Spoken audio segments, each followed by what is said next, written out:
hold hands and close your eyes. It's midnight, and you're listening to the Ghost Story Guys. Welcome to the Ghost Story Guys. I'm Brennan Storr. I'm Paul Bestel.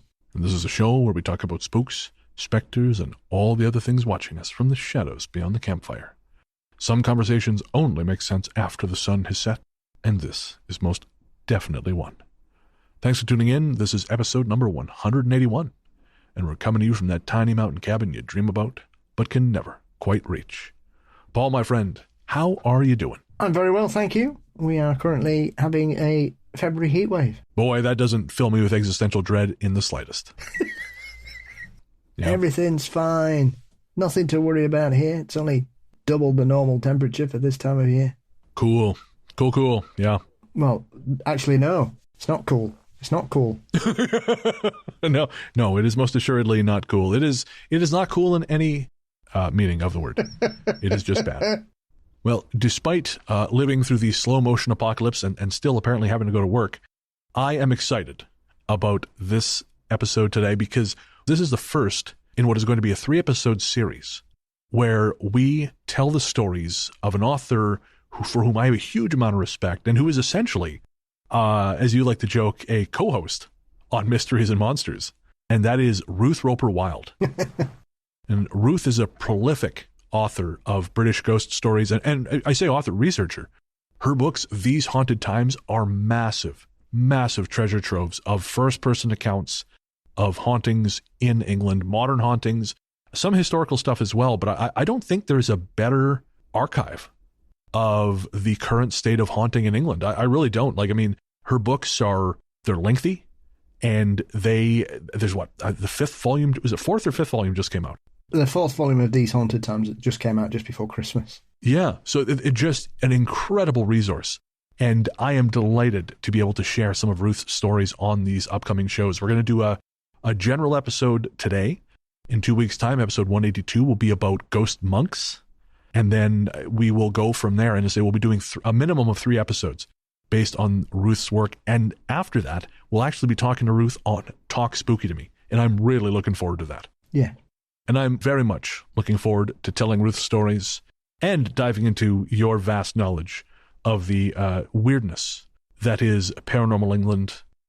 First, we got to thank our patrons. This one's for the patrons. Patrons, you are the Branston pickle to our cheese sandwich, which is to say that without you, we'd still be here, but we would just lack the thing that takes us to the next level. And while, of course, we'd like to thank all our patrons, we would especially like to thank our latest patrons. They are Sue Skinzia, Vicky Soy, Daniel McGowan, the Elijah Burnett Prime, Michelle Reason, and Dakota. Guys, thank you so much. We could not do this without our patrons and Apple Podcast subscribers. Putting together a podcast is a surprising amount of work, and this is our job. Me especially, I do this full time.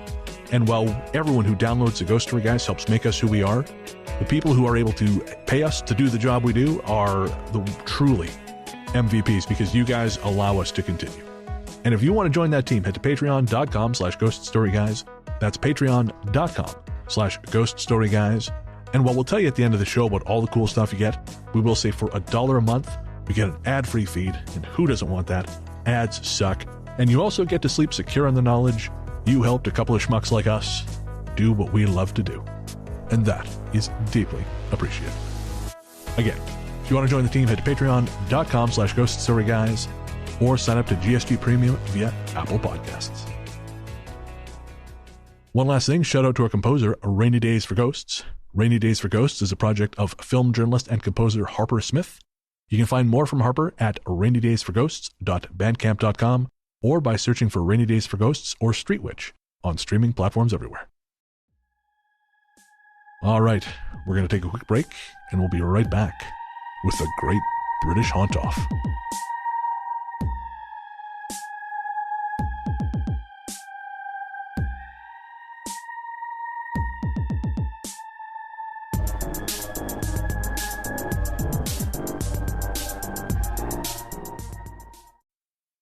This story comes from Flitwick in Bedfordshire, the Ridgeway.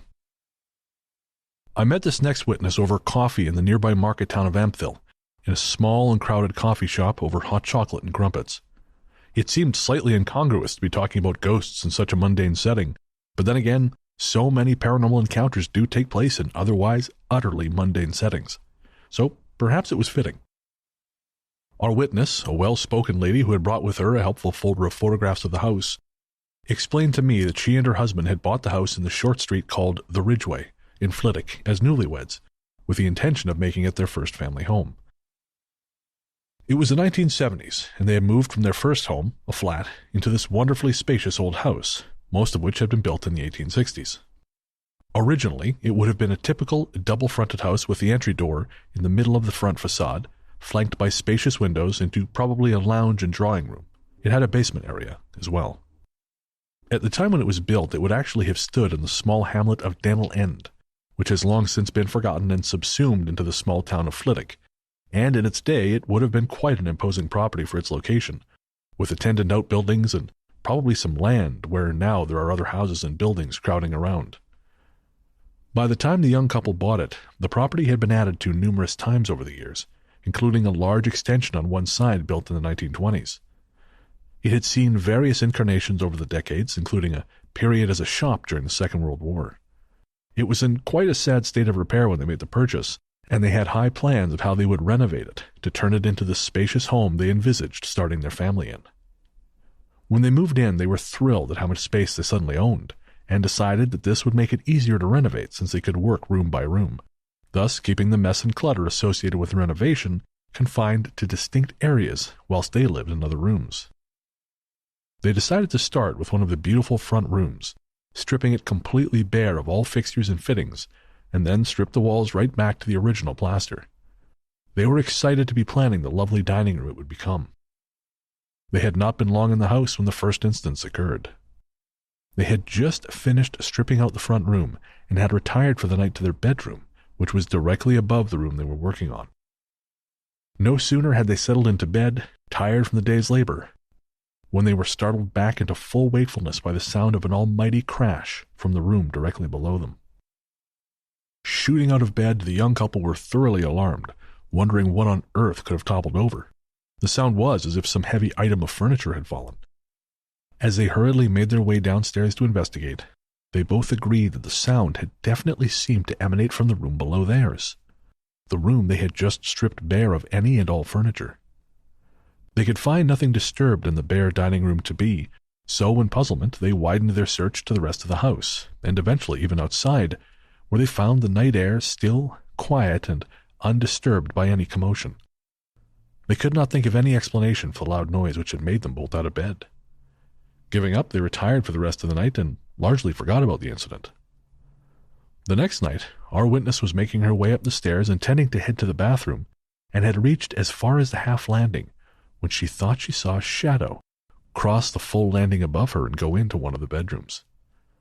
Knowing that no one else was upstairs, she tried to rationalize it, assuring herself it must have been a cloud shadow momentarily darkening the windows from outside and causing her to think she had seen a shadow. But in reality, deep down, she knew that something had just moved in the periphery of her vision. Over the next few weeks, she became increasingly aware that the staircase always felt like it had a presence on it, a presence that was carefully watching her come and go, and which left her feeling slightly uneasy. On more than one occasion, she thought she saw the same shadow moving in the periphery of her vision as she ascended, almost as if someone was deliberately moving out of her line of sight. Eventually, on one particular day, she decided enough was enough and stopped stock still on the half landing. Feeling slightly daft, but at the same time feeling it was the right thing to do, she spoke out loud to what she now felt was a presence they were sharing the house with. She told it that there was nothing for it to be worried about, that although they were making a lot of changes in the house, they were just renovating it so it could become a family home once more, and that they were planning to stay and raise their children there. It seemed to work, because things quieted down after that and there were no more incidents. Time passed, and in due course the young couple had their first child, a son, followed 18 months later by their second child, a daughter. Our witness became a stay-at-home mom, as was very much the norm in those days, and found herself with long hours on her hands and only the children and house to occupy her mind.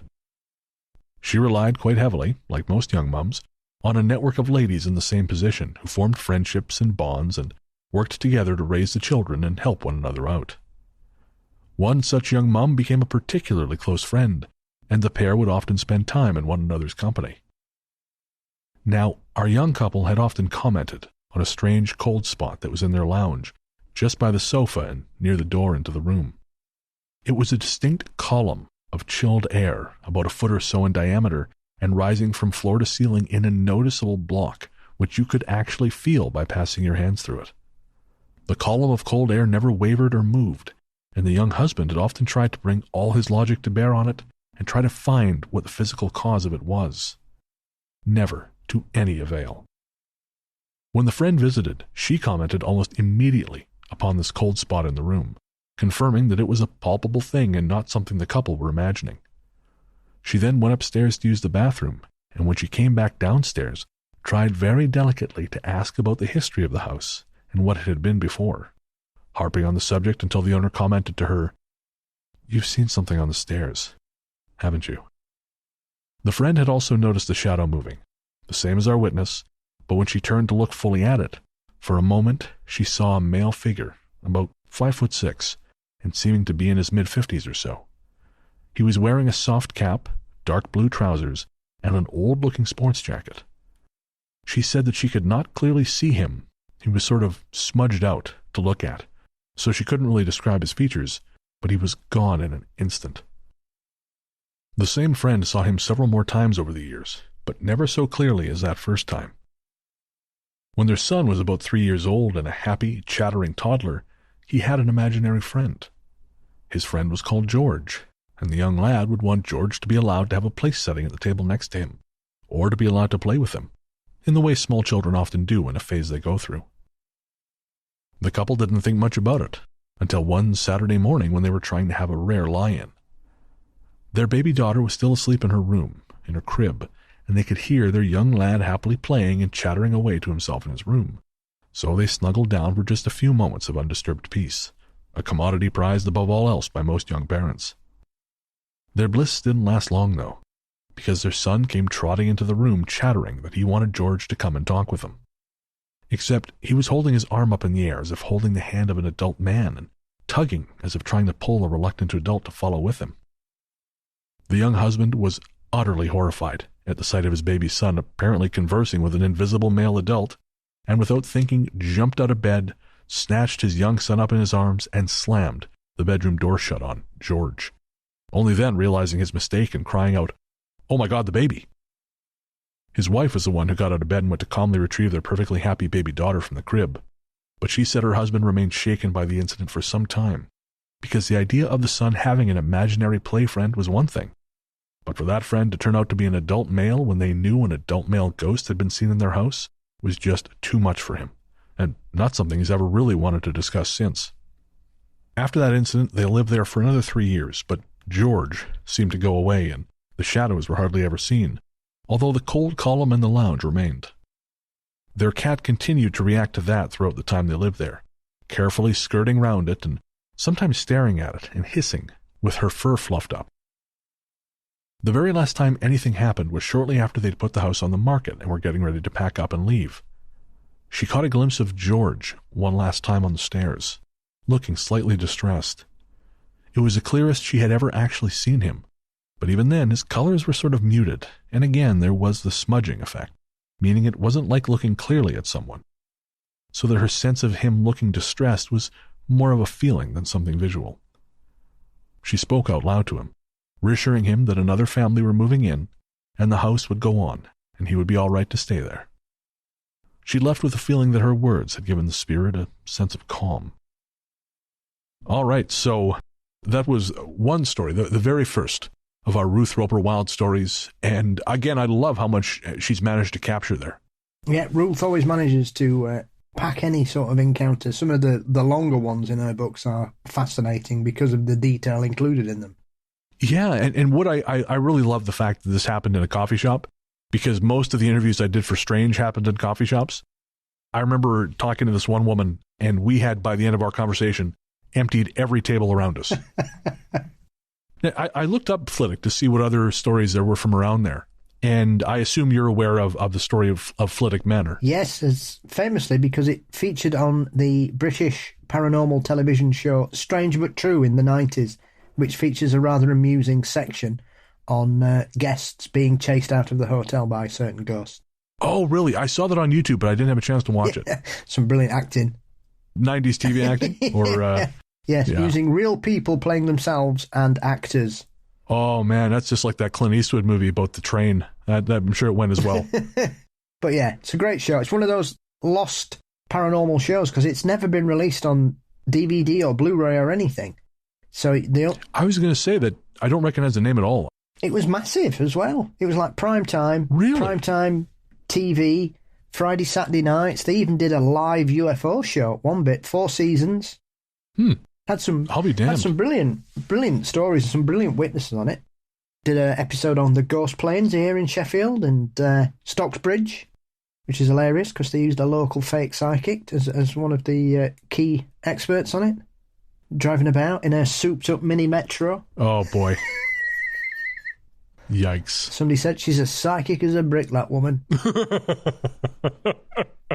But yes, Flitwick is, notorious. So notorious, in fact, that I discovered that Higgy Pop had done a recap on an episode of Celebrity Help My House is Haunted. Well, it's a bit of a stretch to use the word celebrity in regards to that particular person, but yes.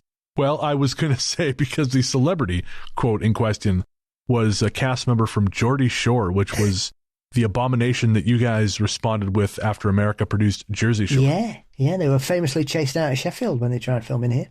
Really? Yeah, loads of people turned up and started throwing beer all over them. Didn't go down well at all. That's amazing. Yeah. Get home, you dirty buggers. I mean, they were right, because that show not only was terrible in its own right, but it gave birth to The Only Way is Essex, which is possibly more frightening than anything we've ever talked about on the show. You're not wrong. We were once having a few drinks at my house, and I said to my mate, "You stay here, buddy. I'm just going to nip to the local off-licence and get some more beer for us." And I disappeared, and when I came back, he was sat on the settee and he was shaking a bit, and he went, "I don't understand this programme. I don't understand it. What is it? Is it real? Is it real?" And it was The Only Way is Essex. And I went, no. "Oh man, just turn it off. It's all right. Come on." And he was okay after a drink. But the damage is done by that point. Yeah, and it desensitised him so much he now works for the CID. Oh. Wait, so you're going to have to explain that because most of our listeners are not going to understand the reference. It's a senior division of the police force. He's already seen the worst crime perpetrated on the British people, so everything after that's a step down. Yeah, being CID in South Yorkshire is easy after that. That I believe it. He's hunting down fake tan salons and all sorts. Well, he's lucky one of them didn't crawl out of the TV like the little girl from The Ring. Well, I'd have probably watched it if it did that. Oh, man. That's, yeah. It's kind of remarkable. I admit, I watched Jersey Shore when it first came out. I watched the first season. I'm not proud of this, but I did. I was in my early 20s, and I was young and dumb. I did a lot of dumb shit back then, Paul. But when I saw The Only Way is Essex, which looked like, I can't even describe it. It looked like animate mummies running around in England. I just felt so bad for the crimes perpetrated upon you by our culture. Yep. I mean, I'm old enough to remember the granddaddy of them all, which was MTV's. Was it The Real Thing? Oh, The Real World. Real World. Yeah. Yeah, back in the early 90s when they occasionally stopped showing music, and now you'll be shocked to see if they show any music on MTV. It's just not the channel it was. It's unbelievable. People still make music videos, I'm shocked to discover, but it's not the way it was. You know, no one's giving Michael Bay millions of dollars to crash airplanes through his music videos anymore. Well, I'm surprised because every major artist makes music videos, but they're all just on YouTube and they get millions and millions and millions of views. So it makes you wonder why a channel has leapt from the thing that made it the international behemoth that it became to basically just put wall-to-wall reality television on that hardly anybody watches. I genuinely don't know. I think there's probably some kind of cost-saving measure in there, because I know that reality television is cheap and people will watch it because people have no taste. I don't know. It's baffling, though, because like you said, there's clearly an appetite for music videos. But I guess maybe because now YouTube exists, so you don't need it. I don't know. I go back and forth on that. I go back and forth on whether or not, sort of linear programming is ever going to become be a thing again. Yeah, I've never subscribed to that. I always thought that was the most soul-crushing thing ever. What's that? Just like whatever's on TV is what you watch? Yeah, I'd just go in a garden and scream for 4 hours. God, no. I think that's where you lose yourself. That's when you discover you're a reader or you love music, because you can just disappear. That's why so many teenagers bugger off into their own bedrooms so they don't have to watch crap. I think. Yeah, that's fair. Primetime Saturday night on ITV, Beverly Hills 90210. You'd have that and Gladiators and Baywatch. Get me to the pub. The Ancient House in Ipswich, Suffolk. The Ancient House is an astonishing-looking building on the Butter Market in Ipswich. It has an ornately carved frontage with overhanging upper stories and curved upper bay windows. Engraved on the front in bright heraldic colours is the Royal Coat of Arms, Dieu mon droit. It's a Grade 1 listed building dating from the 1400s and is sometimes also referred to as Sparrow's House after a former owner. It's currently a shop housing the business Lakeland, who sell kitchenware, innovative gadgets and cooking utensils. The building itself has long been rumoured to have a ghost, and it's said that things move about in the shop sometimes.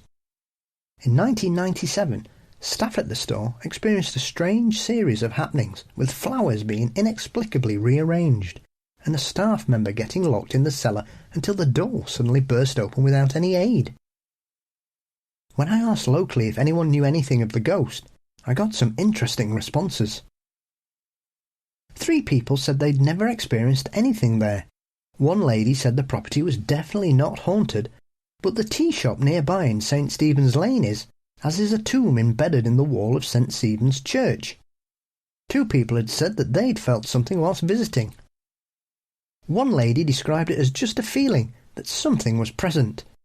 Another said in one of the rooms upstairs that she felt a presence and that she'd been told Charles Dickens once visited the property. One lady said that she worked there for her first job as an office junior in the 1970s. She said she herself had never experienced anything paranormal, but the statue of King Charles, which was kept in the attic rooms at that time, used to give her the creeps. She'd also heard that some of the older employees were chatting about the haunting, and they were sure it was real. One lady recalled that the original legend she was told that there was once a married couple living in the house, many long years ago, whose surname also happened to be Lakeland, although no relation to the current shop name. Apparently the couple had a contente in the street outside their house one day, and the wife Mary was heard to scream at her husband in a fit of rage, "I wish you were dead!" Unfortunately for her, the husband did in fact die a few days later, and so the good townspeople decided that Mary must be in fact a witch, and took her up to Rushmere Heath to be burned at the stake. A little digging shows that Matthew Hopkins, the witch-finder general, did in fact try court there, and then convict Mary Lakeland of witchcraft in Ipswich, and had her burned at the stake on Tuesday the 9th of September 1645. She was the wife of the town barber, and was said to have admitted murdering her husband. In addition, she confessed to causing the death of a man who could not repay a loan she had made him, and murdering the maid of one Mrs. Jennings, who had sent the poor hapless maid to Mary to ask for the repayment of a loan Mrs. Jennings had made. She'd also admitted to sinking a ship and causing a man to suffer a wasting illness after making a pact with the devil and his demons. Contrary to popular belief, it was actually very rare for witches to be burnt at the stake, but since Mary was being convicted of murder, her crime came under the punishment rules for petty treason. Ah, the halcyon days of Matthew Hopkins. All I know about the Witchfinder General comes from the Vincent Price movie, The Witchfinder General. Yeah, it tones it down a bit, to be fair. That is incredible to me, because I wanted to crack his head open with a rock. Yeah, Hopkins was batshit crazy. Can you expand on that a little bit for our listeners? Maybe also explain to them who Matthew Hopkins was?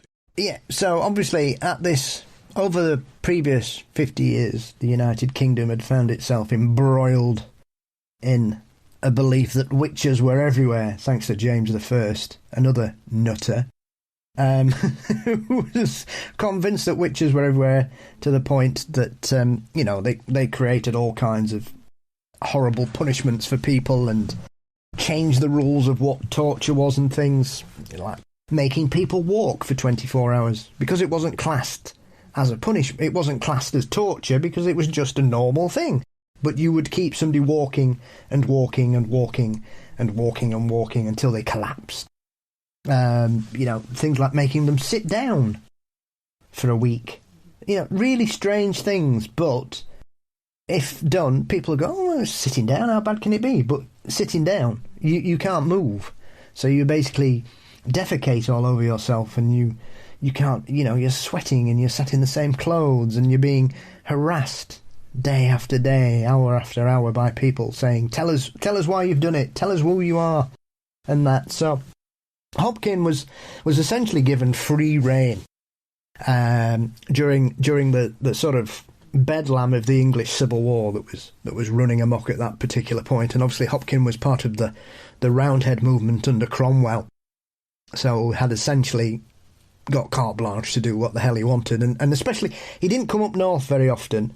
He tended to hang around that kind of southeast of England, so like Suffolk, Norfolk, Essex, Sussex, sort of skirting round London as well, because even though he had sort of a free rein to do what he wanted, he was very careful to kind of keep himself into the shires, away from major population centres such as London, where more learned people would say, what's this nutter doing here?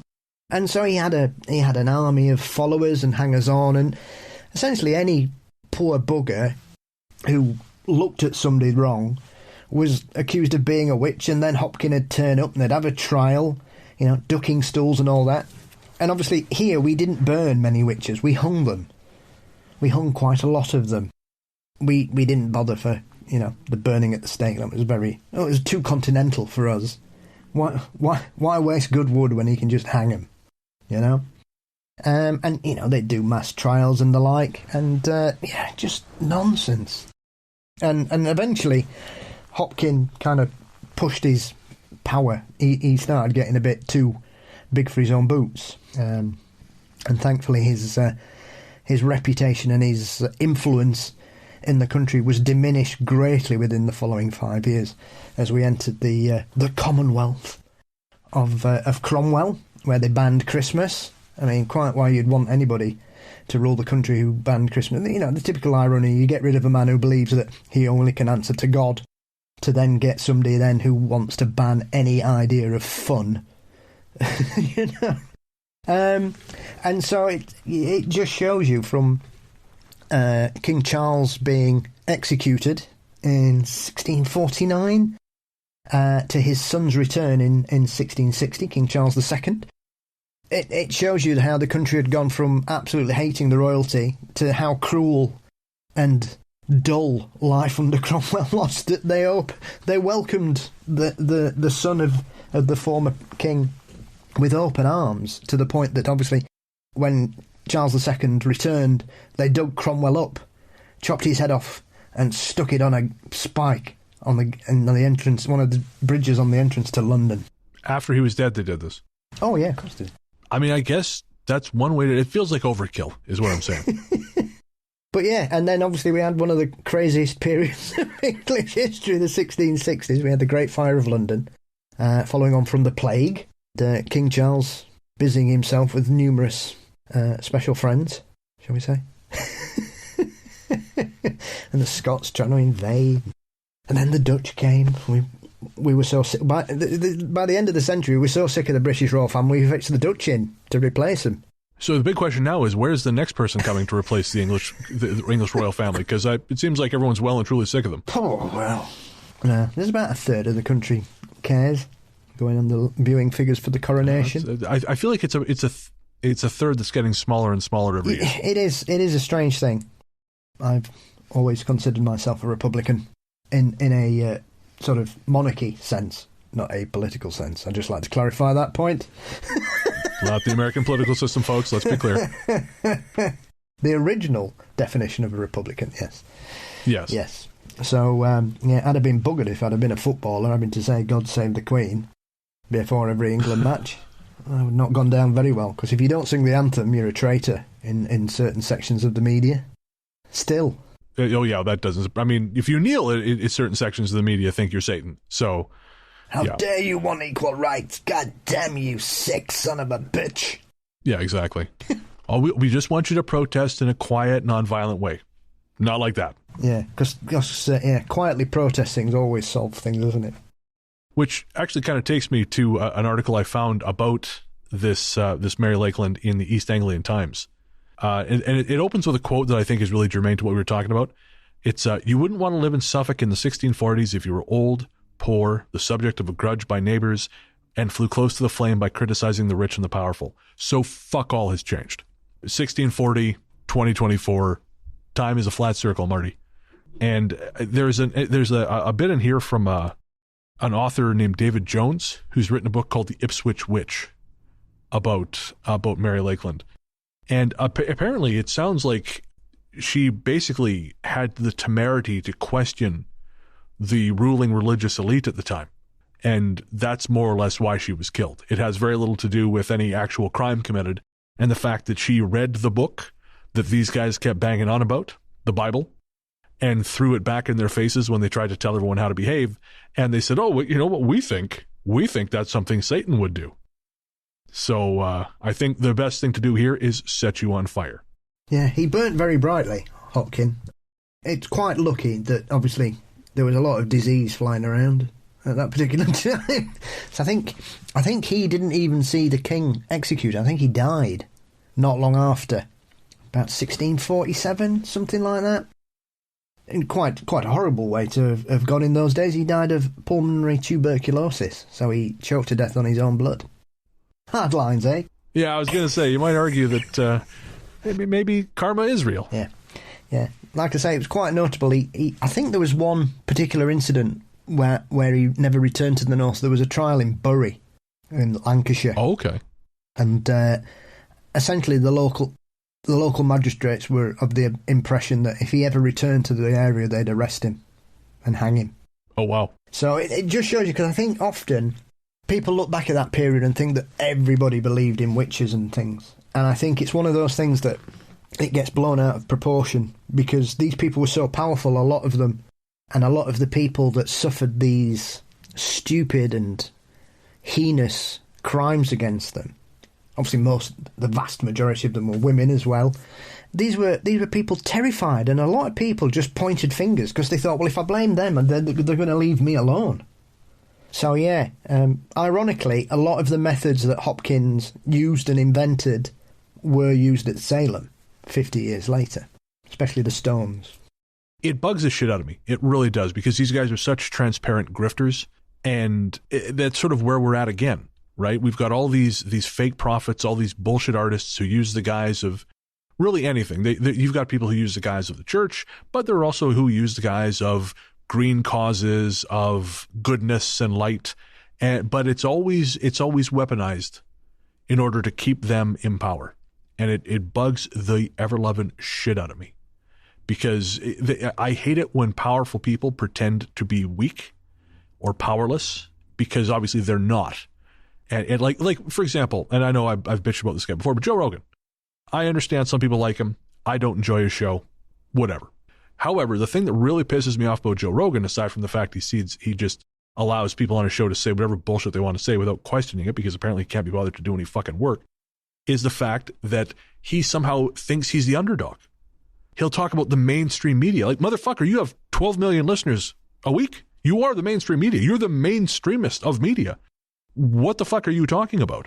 And that drives me crazy.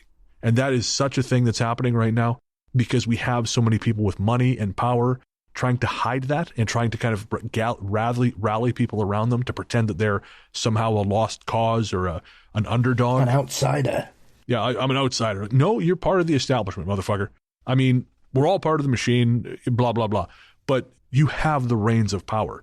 Don't pretend to me you don't. Don't send me a fundraising email to say, oh boy, we need your money if we're going to make this change happen. You are literally at the levers of power. I don't know what the fuck else you need from me. You want me to work your hands too? Yeah. It's always that cancel culture, and yet you find these people are always on shows talking about how they've been cancelled, which I find deeply ironic. I was just listening to someone talking about an interview Russell Brand did, where he's just on there talking about how he's been canceled. This multi-millionaire. Not for long. Well, let's hope. But yeah, I mean, Dave Chappelle's another example, and we won't spend too much time on the political stuff, but like Dave Chappelle's another example. That is someone whose work I used to genuinely enjoy. I haven't really liked anything he's done since he quit Chappelle's Show in 2004. I don't particularly enjoy most of his stand-up now. He did the one that I thought was really of the moment. I can't remember what it was called. It was like a date. But aside from that, but he still has this thing where he's like, well, they're trying to stop me. You know, they're trying. No, man. And it's maddening because Netflix pays him something like $20 million per every special he craps out. You have a platform. You have more money than God. You haven't been canceled. But there's just this attitude that, well, you can't say anything anymore. Sure, there is a contingent of outrage merchants who will respond. We have them sometimes. People email me and say, I can't believe you said this. I don't give a shit. Fine. Yeah, don't listen to the show.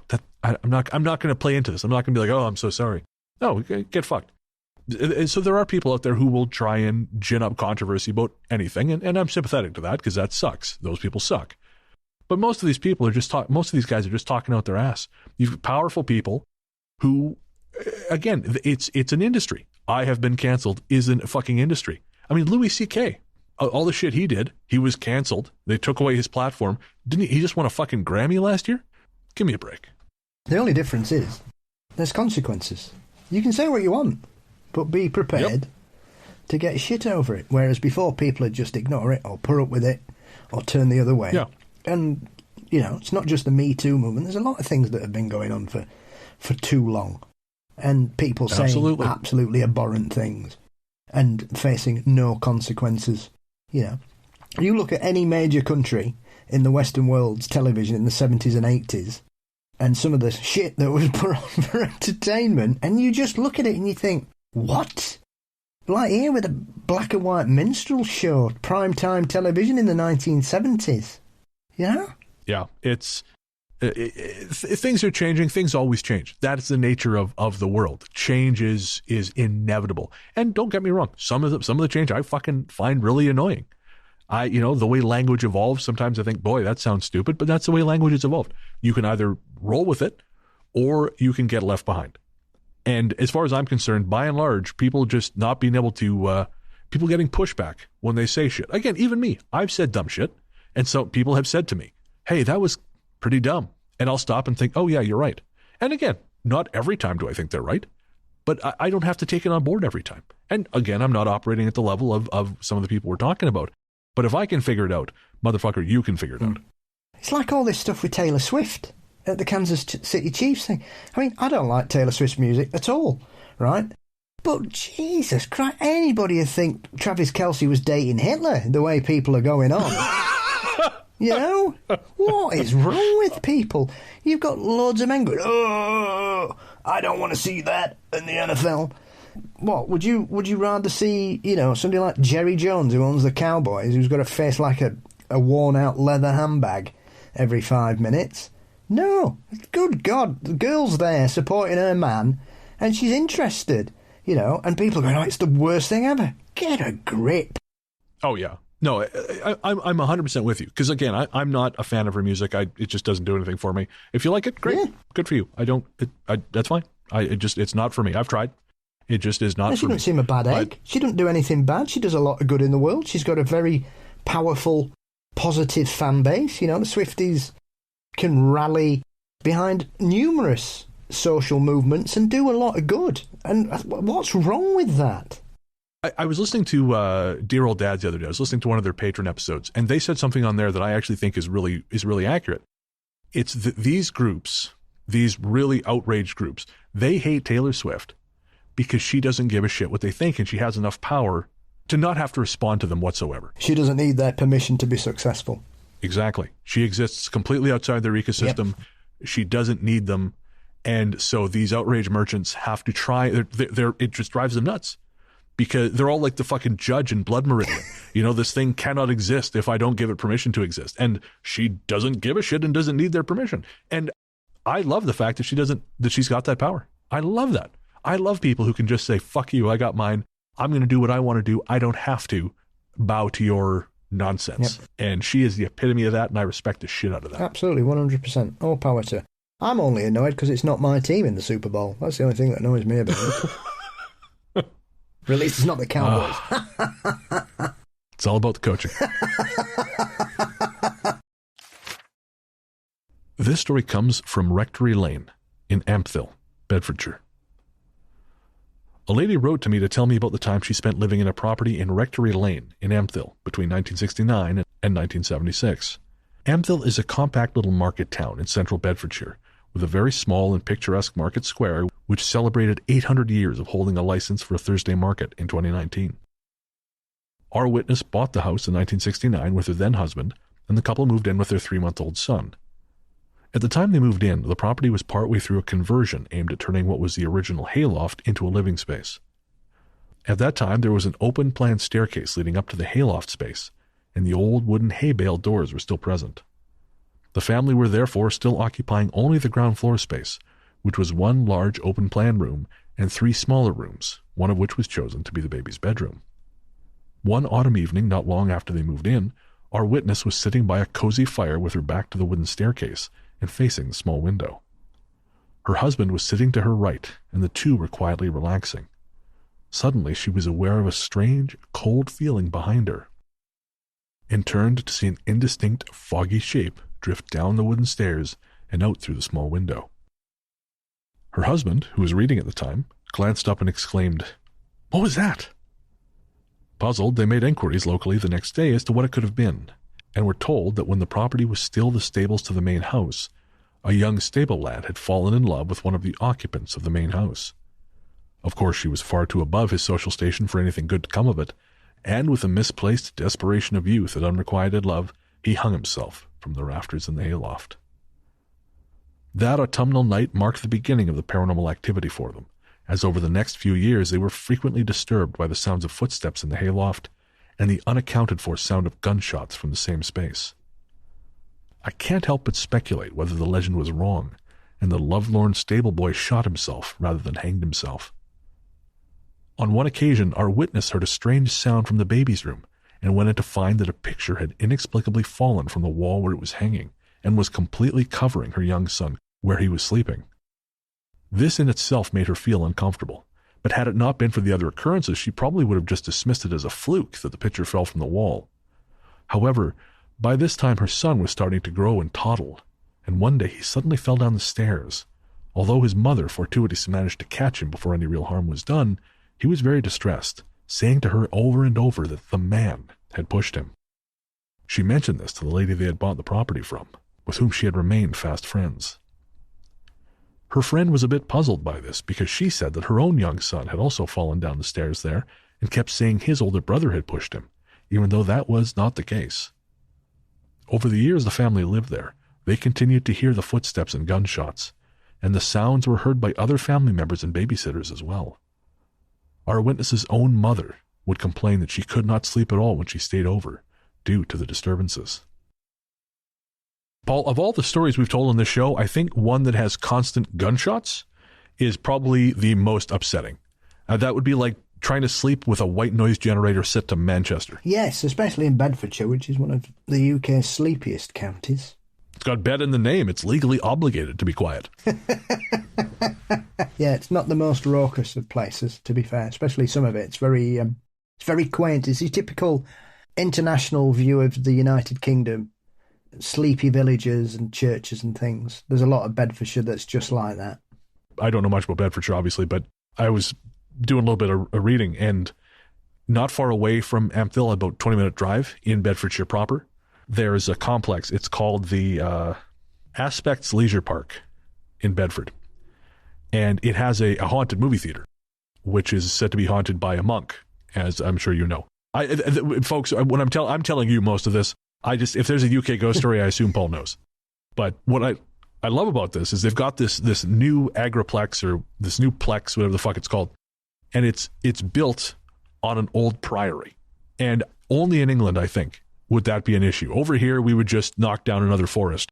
But in England, you've got this massive Cineplex, or Cineworld, I think it is, that and all these other things going on, and it's just on an old priory. You know, where a bunch of monks used to do whatever it is monks do. Yeah, I think it was one of the ones torn down by Henry VIII. Oh, okay. One of the numerous ones he looted and then set fire to. Right. Interestingly, the article I was reading about it did not mention that part. There's loads of them about.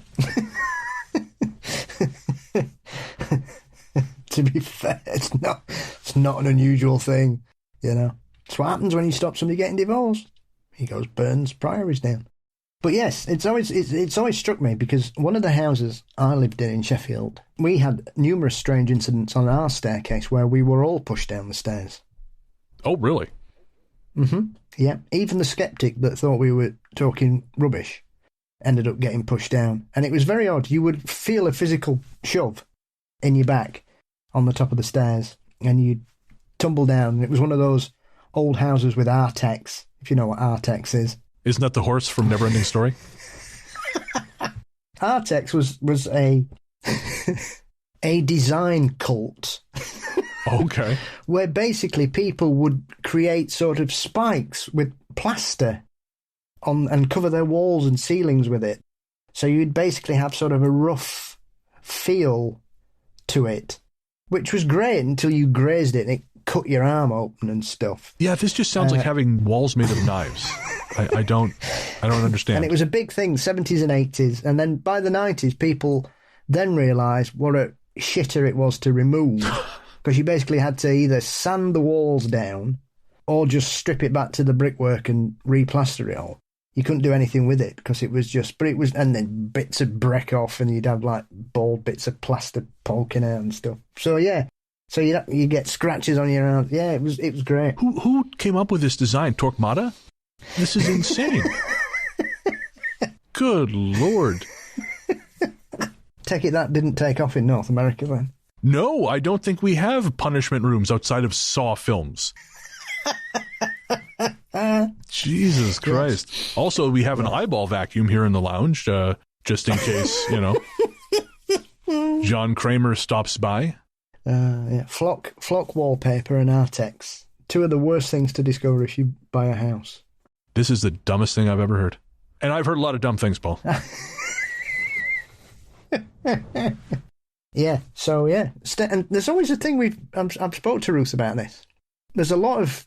You when you sit down and start to look at a lot of hauntings, there's a large number of them that occur on staircases or stairs.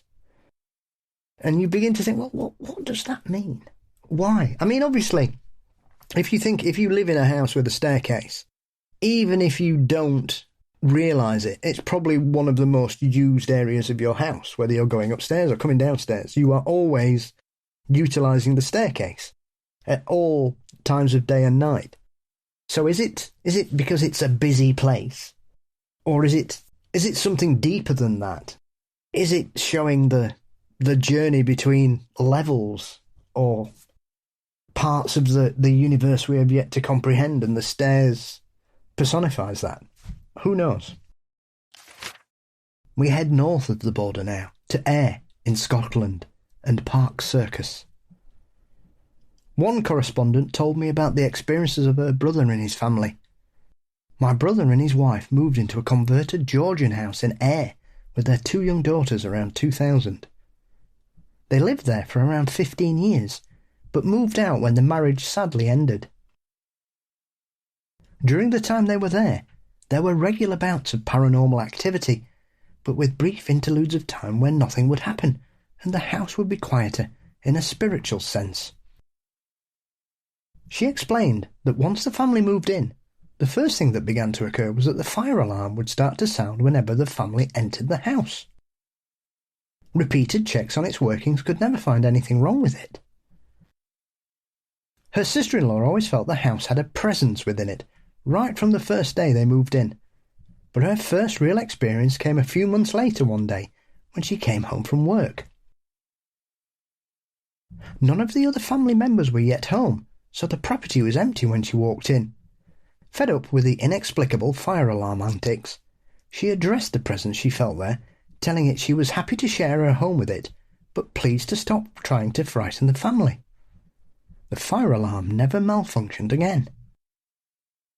Some time later, my correspondent's children and their cousins were playing in the bedroom, when a piece of wood from the sash window suddenly broke free and fell into the middle of the group of children playing on the floor.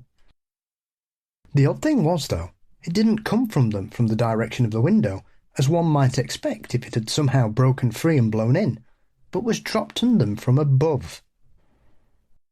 Its trajectory suggested that it had broken free, floated across the room, and then was dropped on them when above them.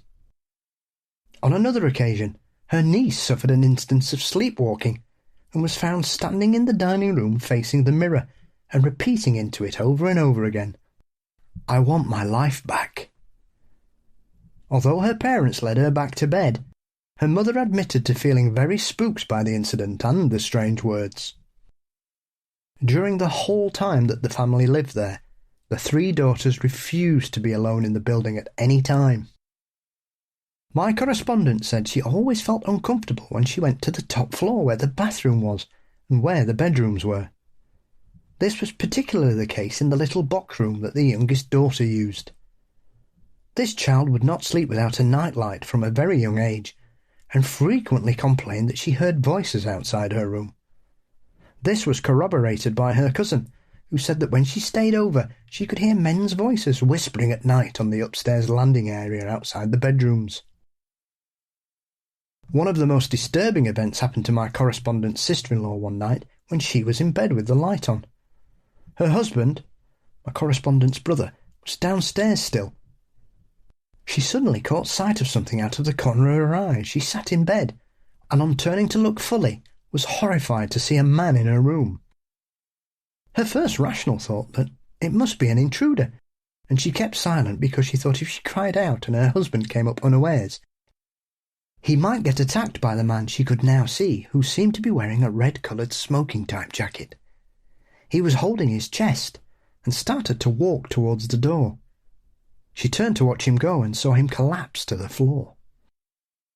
By now, the unreality of what she was seeing was starting to dawn on her, and she sat there for a long moment before plucking up the courage to peer over the end of the bed to see where he had fallen. There was nothing there. Not long after that incident, at around 2003, my correspondent and family were visiting, and as they all congregated on the landing to say their goodbyes at the end of their stay, her 4-year-old son just blurted out of the blue in his sweet little innocent voice, "You've got ghosts here," to his uncle. As my witness described, by this time other things must have been happening, and we didn't discuss events anymore. My brother caught my eye and shook his head, meaning, "Let's not talk about it." Much later, not long before they left the house, the brother and his family went out to a pub where they were holding a quiz night just around the corner from their home. Whilst out, the sister-in-law realised she had left her purse at home and returned to the house to quickly collect it. She said as soon as she walked into the house it felt menacing, and the feeling intensified as she walked towards the stairs. Every step nearer the stairs made her more and more scared. She said the atmosphere was so thick and somehow busy that she actually felt like she was in danger. She couldn't muster up enough courage to go up the stairs, and she felt like they wanted to kill her. She fled from the house, and at first it was genuinely felt as though she was being chased by a crowd of people. She was terrified, but her panicked flight took her past the church not quite opposite their house, and here the feeling of being chased left her abruptly, and she immediately felt calmer and peaceful. When I asked around locally whether anyone else knew of a haunting in the street, one local witness came forward to tell me that some 35 years ago, one of the houses at one end of the road lay empty for a while and was known as the haunted house. I wonder if there was any connection. I gotta tell you, man, that quote, the thing the kid said, "I want my life back," that gave me chills. Good Lord. Over and over as well. Into a mirror.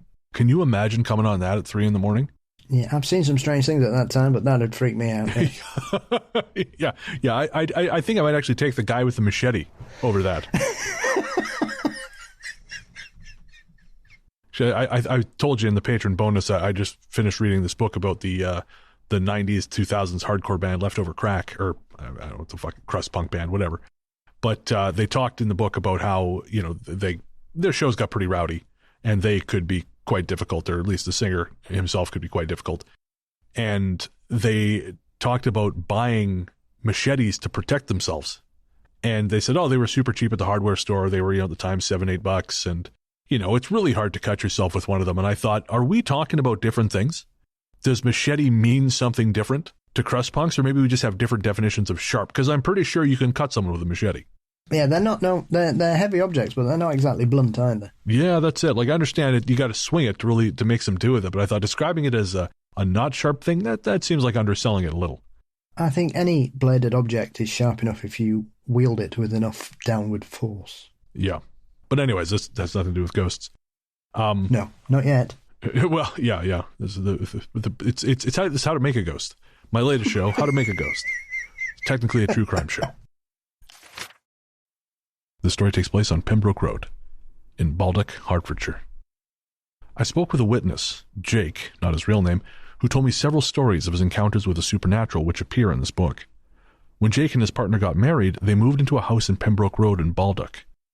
They were attracted to the town because of its quaint, peaceful, slightly quirky atmosphere with buildings from numerous eras and a charming high street filled with eclectic shops rather than the usual high street fare. The house they chose to buy was a semi-detached Victorian-era house, which Jake felt was very welcoming, with a pleasant atmosphere right from the day they moved in. They made friends with quite a few of their neighbors, and one day, when chatting after a talk at the Baldock Festival by a local author on the supernatural, Damien Odell, one of the neighbors pointed out that the story in one of Damien's books actually pertained to their house. Apparently, a previous set of occupants from the mid-1980s onwards had encountered some issues in the house. A pair of trousers left on the sofa had been seen to fold themselves, a teddy bear was knocked over by an unseen hand, and footsteps were often heard when no one was there. Jake says they have never experienced any activity like this, but there was one occasion when his partner came home from work and walked down their side alley to the door they usually used to enter the property, and in doing so thought they saw their brother, who happened to be visiting at the time, pottering about in the kitchen. The distance between the view through the window to actually stepping through the doorway into the kitchen is only a matter of 2 or 3 footsteps. Yet on turning the corner they were astonished to find that there was no sign of anyone in the kitchen at all. The brother, it turned out, was actually sitting in the lounge with the door firmly closed, something he could not in any way have achieved in the space of time afforded by the time it took to just take 3 quick steps between the kitchen window and the kitchen doorway. On another occasion, Jake was sitting on the sofa in the lounge. The lounge was at the very front of the property, and like many Victorian houses, actually had a street door opening directly from it. Jake's sofa was placed in front of this door, preventing it from being used, in order to create a bit more space in the otherwise quite compact room. From where he sat, he had the door into the dining room in the periphery of his vision, and would every now and then think he saw movement in the dining room out of the corner of his eye, even though he knew he was alone at home that day. Suddenly, there was a slight ping noise, and Jake found himself hit by a 20p coin, which appeared to have been thrown at him by an unseen hand. On other occasions, there would be cold spots, which seemed to walk through the bathroom, and one day there was a loud bang on the window, which startled Jake as he was in there at the time. He assumed at first that a bird must have hit the window, as they sometimes do, as a massive crack had appeared right across the pane. Closer inspection, however, revealed that the crack was actually on the inside pane of the double-glazed unit. This suggests that it was possible something hit the glass from inside the room.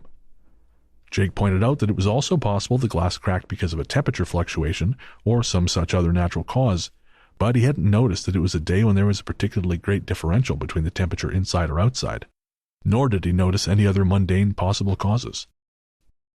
Jake did ask the previous owner of the house whether they had ever experienced anything there, and was told that the daughter of the household had reported seeing a dark figure standing at the top of the basement steps, which would put it about 2 meters away from where the figure in the kitchen had been seen by Jake's partner. 2 visitors to the house, independently of one another, have also reported sensing the spirit of a boy in the house. Jake contacted me a second time a few months later, telling me there had been another occurrence. He had decided to try and take an arty photograph of his beloved older car parked outside their house earlier that evening. It was already dark outside, and he wanted to capture a shot of the car framed by the leaves of the front hedge, with lighting on it to pick the car out in the darkness. To achieve this, he switched on their bright outside light. He was using the sophisticated camera on his iPhone and took the first shot using the camera's built-in flash mechanism. The resulting picture had too much light in it and didn't achieve the effect he was looking for, so he turned the camera's flash mechanism off and took another shot, knowing the camera was capable of using the ambient light from their outside light to provide enough illumination. However, just as he took the shot, the outside light turned itself off, resulting in a photograph with virtually no light on the car.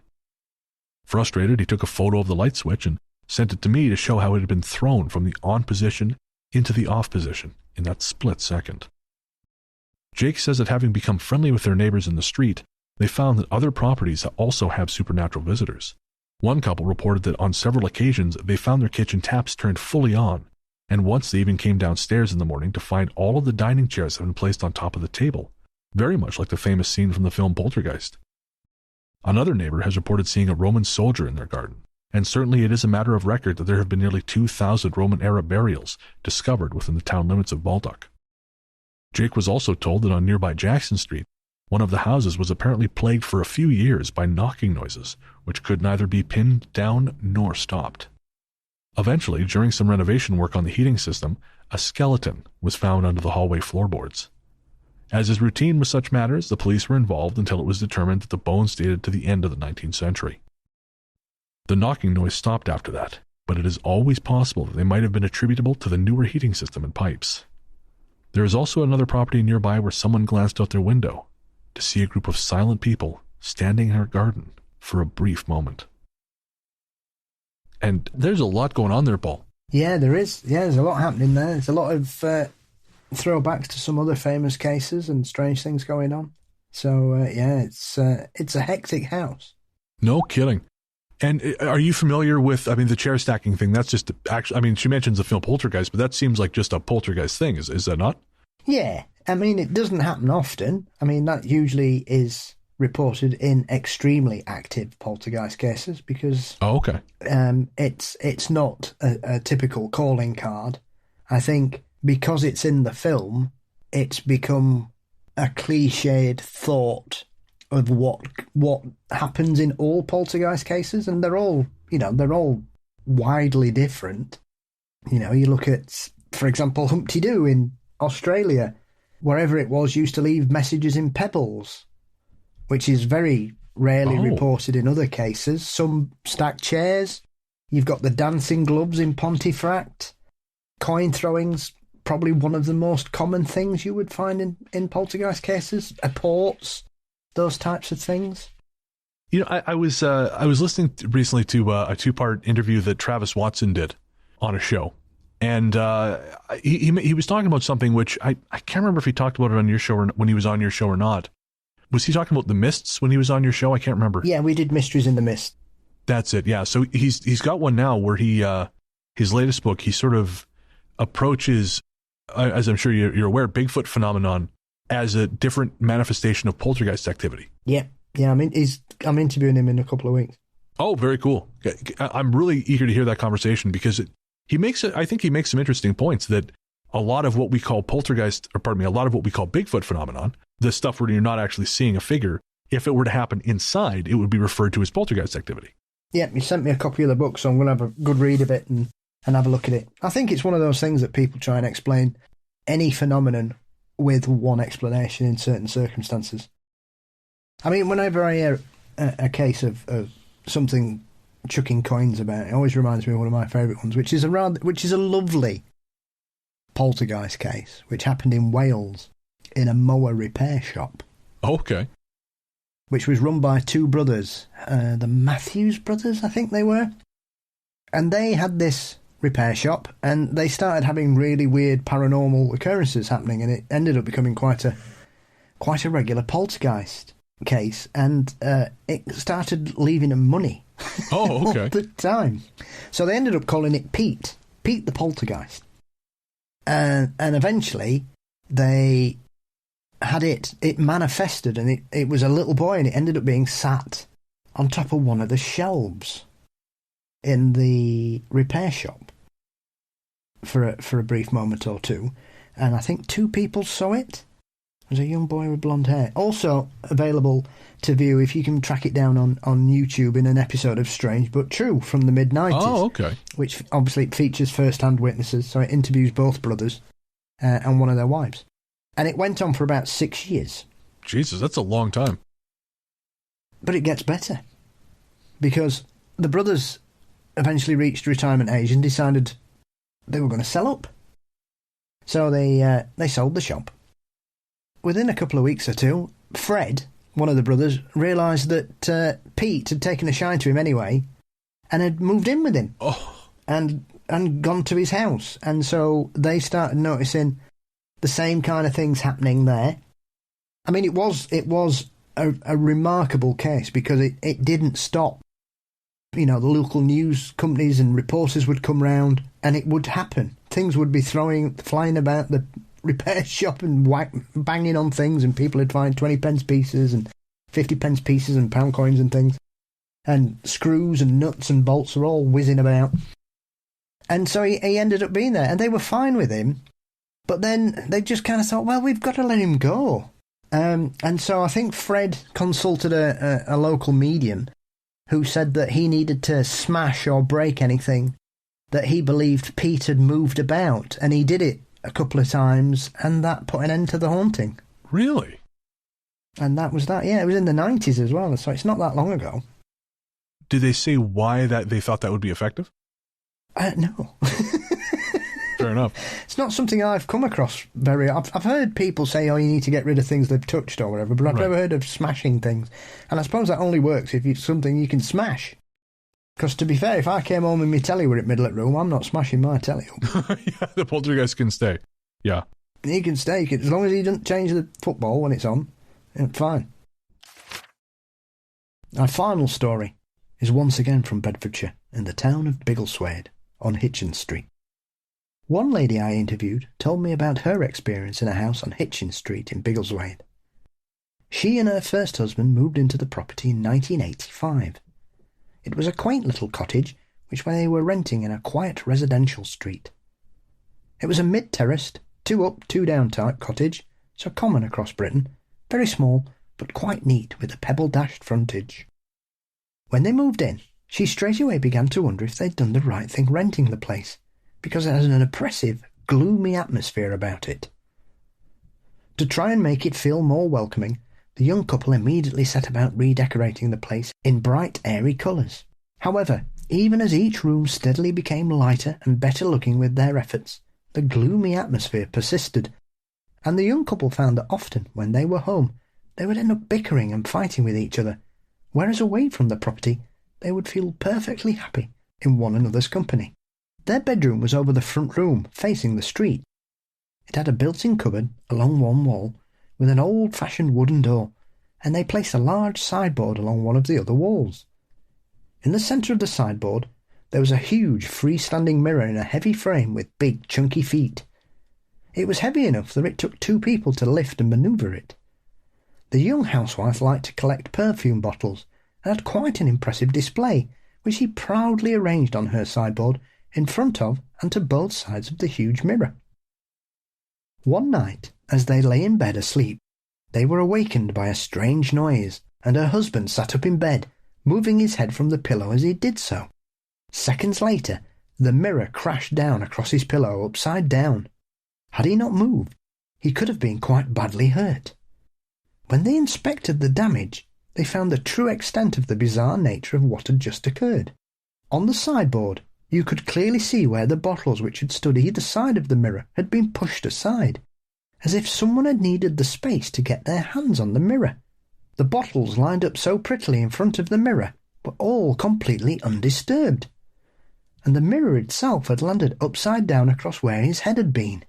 This meant in order to get from point A to point B, the mirror had to have been lifted up and over the bottles, turned upside down, and then dropped with such force that it broke the heavy wooden frame. My witness told me that she still has nightmares today about the built-in cupboard in the room. It had such a bad feeling emanating from it. They kept mundane things like suitcases and Christmas decorations in there, and every time they opened it, they would find that the contents had been completely rearranged. Sometimes they would hear scrabbling noises from inside, and a cold feeling would often seep out into the room from it. Eventually, the couple called their reverend in and asked him for help with the property. He visited and physically shivered as soon as he entered the house. He said he could feel that someone had died at the foot of the stairs. He thought that the original owner of the cottage was haunting it and was unhappy that other people were living in his home. The Reverend warned them they would never be able to live happily there. They only ended up staying for a total of 11 months before deciding that they couldn't stand it anymore. They moved out as soon as they could find somewhere else to rent, and when I asked locally for any corroboration, I was told that one gentleman used to live on Hitchin Street and often heard the sound of a horse galloping down the street outside during evenings or late at night, even though there were clearly no horses around. First things first, I cannot possibly imagine a more British town name than Biggleswade. Wootton Bassett. Yeah, okay. Yeah, maybe. Those are the only things that might be able to top Biggleswade. I found a story online that I thought was kind of funny. And I mean, I'll link to the actual blog post. It's from Natalie, I think Doig is how you pronounce her last name. But she writes the Happy Salmon blog. And she has a story about a haunted store in Biggleswade. And I guess she actually got up on stage and was invited to tell the story at a live Uncanny show. And I'm not going to get into the specifics of the haunting. Folks can check the link. But I just wanted to say that it happened in a store called Poundstretcher. Yeah. I am convinced that you guys have just been engaged in a long prank on us here in the colonies with these names. Because Poundstretcher 1000% sounds like the kind of thing you order from adamandeve.com. It's a very popular chain. Is it? So they're still around? Oh, yeah. Poundstretcher. We've got two. We've got Poundstretcher and Poundland. So Poundland I'm familiar with, which also sounds like an adult film title. But Poundstretcher, again, just sounds like some sort of implement of well, I won't say it because sometimes children listen to the show, although I don't know how good that's going to do them given how many motherfuckers I've dropped on this episode. Poundstretcher came first. That's what I hear. Essentially, you can buy anything in these shops. Anything. Crisps, crockery, clothes.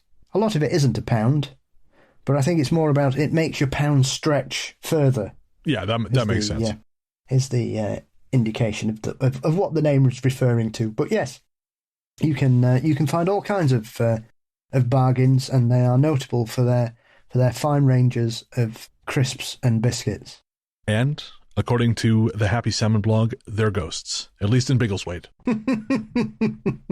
I would not be surprised because a lot of them took over old units of chains that had gone bust. So I wouldn't be surprised that there's a few of them that are haunted because they just took over old buildings. England. Haunted as hell. Even the Poundstretcher. Even the Poundstretcher. Available at adamandeve. I'm just kidding. They're not a sponsor. All right. Well, that is going to do it. We hope you've enjoyed this introductory trip through the work of Ruth Roper Wilde. Again, all this material is taken from her book, These Haunted Times, Volume 1, with permission, of course. We'll be featuring more material from Ruth's other books in the next 2 episodes. And again, at some point shortly thereafter, we'll be talking to her on Talk Spooky to Me, something I'm very much looking forward to. We'll tell you in the C segment about where you can find more of her books. But for now, we're going to take a quick break, and we'll be right back with our Ghost Force shoutouts.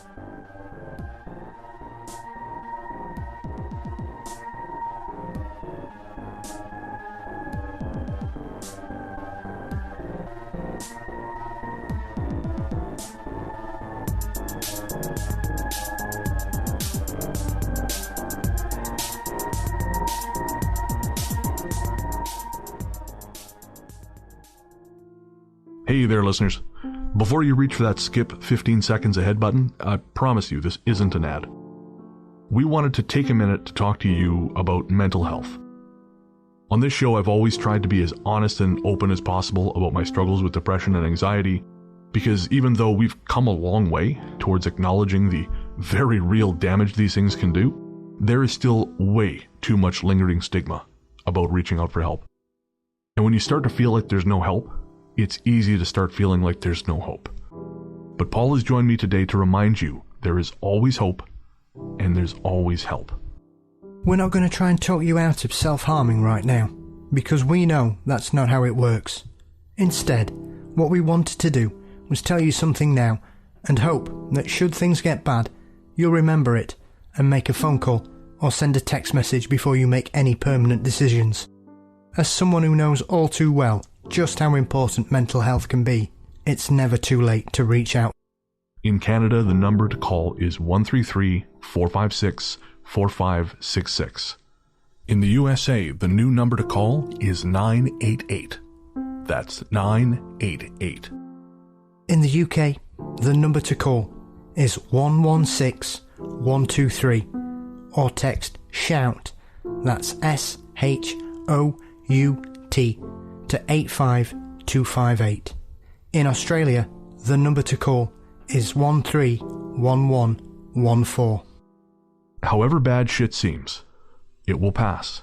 And no matter what your brain might be telling you at any given moment, and believe me when I say I know this intimately, there are people who love you and people who care deeply about how you treat yourself. Should a time come when you find yourself despairing, please know that we've both been where you are, and there is a way back to the world. Take care. Welcome back. The Ghost Story Guys are Luke Greensmith, who helps us find our stories and is the host of the Luke Lore podcast, available on streaming platforms everywhere. Tanya Downing, who assists with editing and manages our Facebook community. Sarah Kent, who manages our Reddit community. Adam Lynch, who edits our YouTube video and is the host of the Weekly Creep podcast with Dulce. Joseph Camo, who helps manage our YouTube account and is of course host of the Cardinal Rule on YouTube and is my co-host on Weird Together, available everywhere fine podcasts live. Our paranormal conductor is Mr. Brennan Storr. And of course, my co-host is the one, the only, the inimitable Paul Bestel, the paranormal Johnny Carson himself, host of Mysteries and Monsters. Paul, what's coming up on M&M? I've got a episode featuring on the weird and wonderful strange things that happen over winter with Linda Radish, before I welcome back another of my co-hosts, Mr. Chad Lewis, who's not been on for nearly 6 months, so we better get him on before he starts missing me, as we dive into the Dogman phenomena. Oh, very cool. Dogman and Chad, that's a hell of a combo. Yeah, I've never done a Dogman episode properly. And where can everyone find you online? You can find Mysteries and Monsters across all social media platforms and podcast sites. All right, I am Largely the Truth on Instagram, Threads, Blue Sky, and Letterboxd. And you can find my other show, my horror movie review podcast, Weird Together, everywhere fine podcasts live. As we said at the top, this show exists because of our Patreon subscribers and Apple Podcast subscribers. I do this full time. I do a little bit of work on the side just to make ends meet, but primarily I do this full time, and that is because of our subscribers. And so without you, this show simply would not go.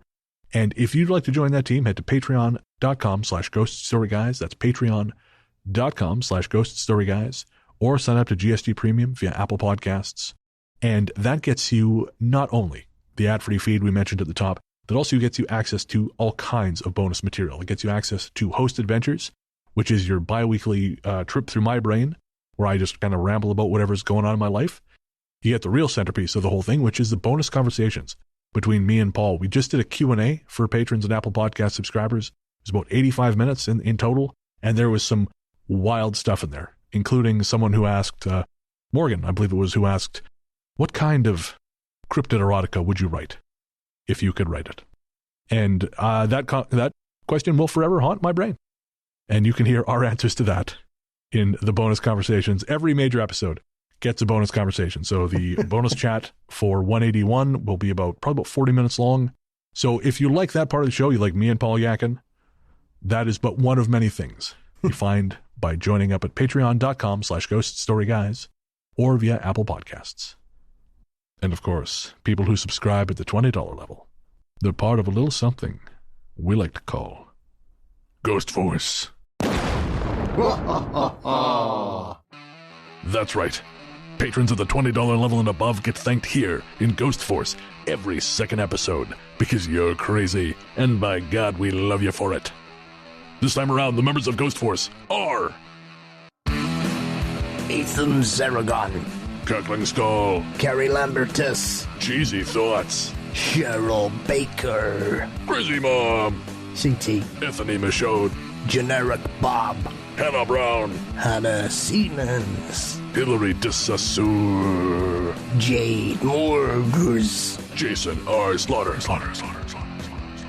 Jennifer Mullen, Joseph Como, Caitlin Park, Kimberly Hansen, Malevolent Clamato, Mara Noriega, Mark Semler, Merlin Hansen, Michael Carney, Nicola, Peter Guns 08.5, Rebecca Brink, Rockin' Ronnie Shenanigans, Shannon Steyer, Stefan Schwarzwald, and Trent Cannon.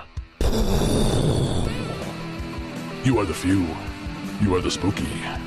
You are Ghost Force. For real, guys, thank you so much. We are deeply grateful for all of our subscribers, everyone who supports us financially, but Ghost Force, you guys are especially nuts, and we really love you for it. So thank you. And if you'd like to have your name read out in that part of the show, head to patreon.com/ghoststoryguys and sign up at the Ghost Force level. All right, my friend, do you have any guest spots coming up? Yes, I've recorded one with Jason Pentrell for the Seven Ages Patreon, which was great fun, and Jason very kindly sent me a copy of his book, which arrived yesterday from South Carolina. Very cool. And that's only for patrons of that show, correct? I believe so, yes. But we had a really nice chat both before, during, and after the recording. It's great fun. And if you want to pick up any Ghost Story Guys merch, head to our website at ghoststoryguys.com. That's ghoststoryguys.com. You'll find all kinds of cool stuff there. We've got T-shirts, travel mugs, stickers, lots of great designs. And you will also get a personalized thank you video. Those are all caught up now. For a while they were backing up because the app had logged me out and I did not know it. I just thought no one was buying our stuff. But sales had been happening. And yes, you will get a personalized thank you video from me. Sadly, it won't be from both of us until the next time we're in the same place. But still, again, that's ghoststoryguys.com for all your merchandise needs. If you can, we would appreciate you rating and reviewing the show on Spotify, Apple Podcasts, everywhere you can, really. Helps bump the numbers, maybe get a few more eyes on the show. Tell your friends about the show if you like what we do. We're always looking to grow our community. If you got a story to share, we would love to hear from you. We're at ghoststoryguys@gmail.com. You can find us on Instagram as The Ghost Story Guys. We're on Facebook as Ghost Story Guys, and we also have a group called The Ghost Story Guys Finally Made a Group. Shout out again to our composer, Rainy Days for Ghosts. Rainy Days for Ghosts is a project of film journalist and composer Harper Smith. You can find more from Harper at rainydaysforghosts.bandcamp.com or by searching for Rainy Days for Ghosts or Street Witch on all your music platforms. Our theme song, Radio, Into the Darkness We Go, is composed and performed by Peter Kursov of Pizzanta Music. Find more from him by searching for Pizzanta Music wherever you get your tunes. Also, if you like the stories on this show, make sure to check out Ruth Roper Wild's work on Amazon. She has a series, These Haunted Times, from which these stories are taken, and the stories we'll be sharing on the upcoming 2 shows represent the smallest fraction of what Ruth has collected. It is a truly incredible feat, what she has done, and you can either buy copies, physical or digital, or you can read them using Kindle Unlimited, and you're not going to get a better deal if you like ghost stories, folks. Believe you me. And again, that's Ruth Roper Wild, These Haunted Times, Volumes 1 to 4. What's some of her other stuff, Paul? She's got the Haunted...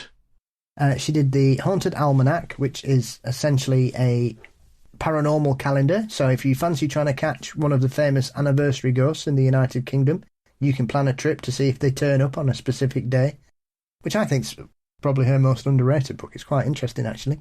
That's a fabulous fucking idea. Yeah. Her first book was The Ghosts of Marston's Vale, which I think is a local area near where she lives. That was the first one she did, and she's done 2 roadmap of British ghosts, which essentially is dealing with road ghosts and haunted lanes and the like. And those are tomes, are they not?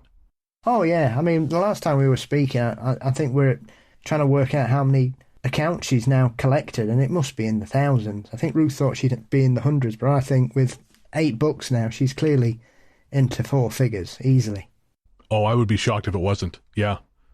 Yeah, she truly is an unsung hero of ghost story archivism. I just think that, I mean, as popular as she is, I still think she has yet to get her proper due, because this is historical kind of work. I genuinely believe. Oh, absolutely. I think it's, as you say, it's a modern chronicle of the paranormal into the modern day, really, and I think it should be celebrated. And books like that are incredibly important because it gets us away from the old-fashioned stories of Anne Boleyn running around castles and headless horsemen. And one of Ruth's great strengths is that she'll hear some of these stories and then she'll investigate it and find out that actually that's not the reason why there's a ghost, because people will always, a tale of a tale, or it becomes an urban myth, and it kind of moves away from what the actual haunting is, and people try and attach it to some historical figure, even though the evidence ends up not supporting that. So then you think, well, who is it then? Yeah, it's great work. I cannot say enough good things about it. And thankfully, with 2 more episodes based on Ruth's work, we'll have plenty of time to sing her praises. So again, that's Ruth Roper Wilde, These Haunted Times, Volume 1 through 4, available via Amazon, in Kindle or in paperback, and on the next 2 episodes of Ghost Story Guys as well. And I guess that's going to do it. We'll be back next week, but until then, into the darkness we go.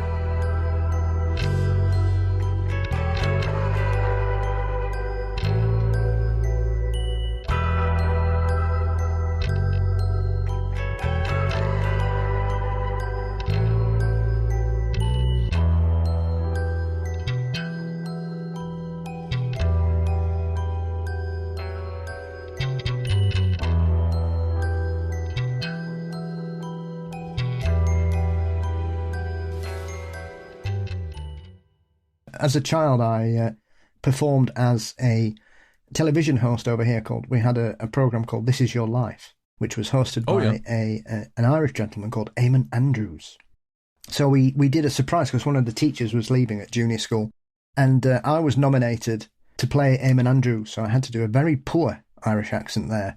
Oh no! At 9 years old, and I think that's the last time I've ever performed with that particular accent. It's because ever since you've been chased by the ghost of Eamon de Valera. Yeah, well, it's quite funny because we actually had, by this point, we'd started to get a few people moving to the area from Northern Ireland, obviously during the height of the Troubles. So a lot of people were relocating to the UK, and we got some Irish kids in the school. I can't think of anything more quintessentially British than they gave the role of an Irishman to an Englishman. Sheila's Wheels. Oh, I remember those ads. Street. I used to sing it to Nick. Sheila's, folks, we're getting way off the plot here, but Sheila's Wheels was a used car company. It was a car insurance. That's what it was. Company based in the UK that advertised themselves as a bunch of dizzy Australian women, and tailored their products for women. Yeah, that's what. Yeah. Yeah, their jingle, and I won't sing it, but their jingle was, for Bonza car insurance deals, why don't you call Sheila's Wheels or something like that. It was, yeah, it was terrible, but it wormed its way into your brain and will likely be the last thing I remember before my consciousness blinks out. Mysteries and Monsters snuffed out before it began. There was no mystery there. He picked the wrong arcade. Just monsters. Sheffield. Just monsters. I'm listening to Linda Perry's What's Up on the radio that my fucking interface is picking up. What's going on? Is that me or you? Not me. There we go. It's gone there. This next story comes from Pembroke Road in Baldock near Hartford. No, fuck. Dude, would you like me to leave that in the show? No. Okay. Maybe they could fly us in for the Ghostbusters premiere. I will shine Dan Aykroyd's shoes. I have no shame. I know he likes honey. He can eat it off my body. That's fine.